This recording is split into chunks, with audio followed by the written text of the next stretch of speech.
día de hoy voy a hablar sobre el pragmatismo. ¿De qué va la introducción? El pragmatismo se basa en que una idea no puede ser válida hasta que no se pueda ocupar en la vida cotidiana. ¿A qué me refiero a esto? A que si tú la pones en práctica y no te sirve para resolver algún problema o algún conflicto, no se puede dar como decir es válida o es buena. Esta idea surgió en Estados Unidos a finales del siglo XIX.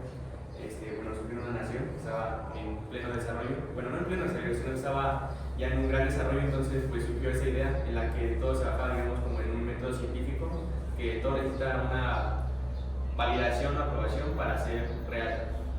Luego, esta idea rechaza verdades. ¿A qué decimos esto? Que no siempre todo va a ser cierto o correcto. Entonces, pues, siempre se trata de rechazar eso y como dar otro punto de vista, ¿no? Y al final, todo esto se basa en una triada.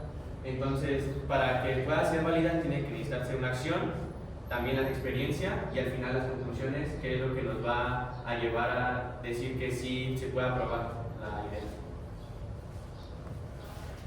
El pragmatismo nace en una época de crecimiento científico, tecnológico y social. Mientras Estados Unidos se convertía en una potencia, la filosofía trataba de resolver los problemas reales de la vida cotidiana. A diferencia de los filósofos teóricos o idealistas, el pragmatismo se basa en la resolución de problemas concretos. Yo voy a hablar del principio básico del pragmatismo. El pragmatismo se basa como que dejes de, ¿cómo se llama? Pues de sobrepensar las cosas, o sea, que lo hagas y que sea lo que tenga que ser. O sea, un principio fundamental del pragmatismo es de que el pensamiento está al orden de la vida, no al revés. O sea, que pues, tú lo hagas y por más que sobrepienses lo tienes que hacer, y si te sale mal, pues ya de modo lo vuelves a intentar. Yo hablaré sobre qué manera se puede implementar el pragmatismo en diferentes ámbitos de la vida o laborales.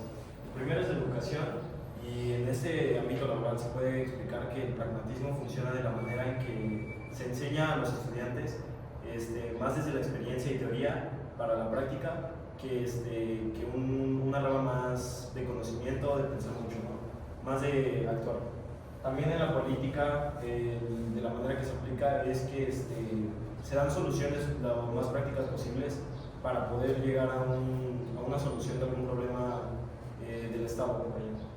En la ética, un claro ejemplo podría ser, por ejemplo, Dr. House, que se toma una decisión sin importar mucho las consecuencias para una sociedad, más bien se toma la decisión para enfatizar en algo y pues ahí enfocarse en esa cosa, ¿no?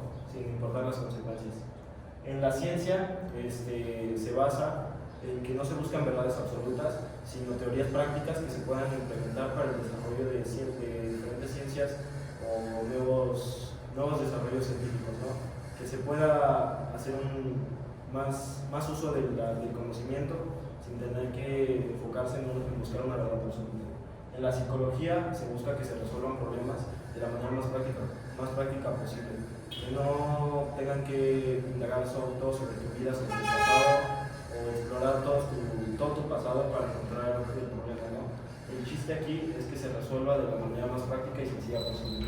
Y en el derecho, las decisiones legales, que sería que de la manera más sencilla se pueda llevar a una decisión jurídica que pueda ser beneficiosa para las dos partes o para la parte, pues ahora sí que afectada.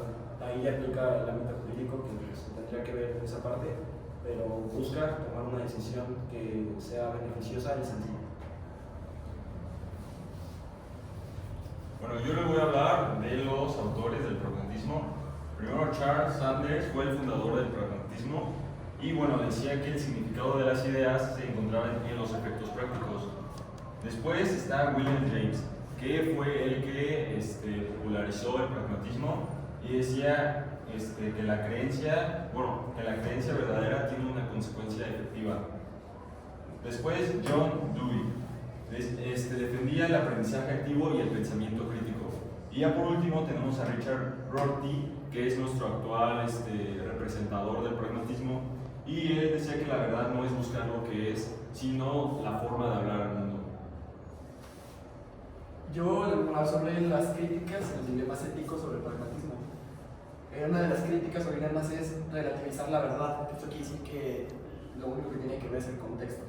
O valorar solo lo útil, que quiere decir que si algo es útil, lo dejes ahí, no pensar más allá si es moralmente ético. Imaginemos como ejemplo que en una sociedad la gente dice que hay mucha inseguridad. Entonces el gobierno lo que hace es poner extremada vigilancia y para cuando los agarren castigos muy duros. ¿Es ético sacrificar libertades por seguridad? Y esta pregunta que nos trae el pragmatismo es: ¿lo que da resultado es siempre lo correcto? El pragmatismo dice que siempre tienes que buscar un equilibrio entre lo que da resultado y entre lo que es éticamente correcto. Porque si todo lo que da resultado es quitarle la libertad por seguridad, no es moralmente ético. Bueno, en conclusión, en el mundo de hoy en el que estamos, ocupamos mucho el pragmatismo. Pues básicamente porque tratamos de no solamente hacer lo correcto, sino tratamos de buscar nuestras funciones, lo que necesitamos, en lugar de lo que realmente está correcto, o sea, para tener una mejor vida, vaya.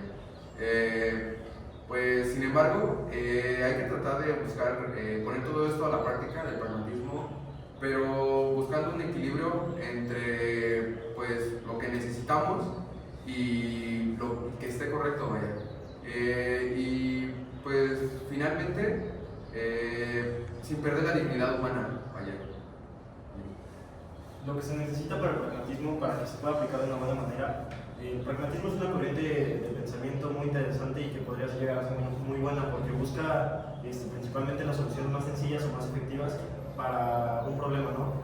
Lo que se debería hacer es un pragmatismo un poquito más moderno, cambiarle algunas cosas para evitar estas implicaciones éticas o morales, que pues es esto de que sacrificar ciertos derechos para obtener una resolución o de sacrificar ciertas libertades de alguna persona para obtener más seguridad, como planteó el ejemplo Gabo. Es interesante esto, pero pues sí sería cuestión de mejorar este ámbito de las implicaciones éticas y morales. Y sería todo. Muchas gracias.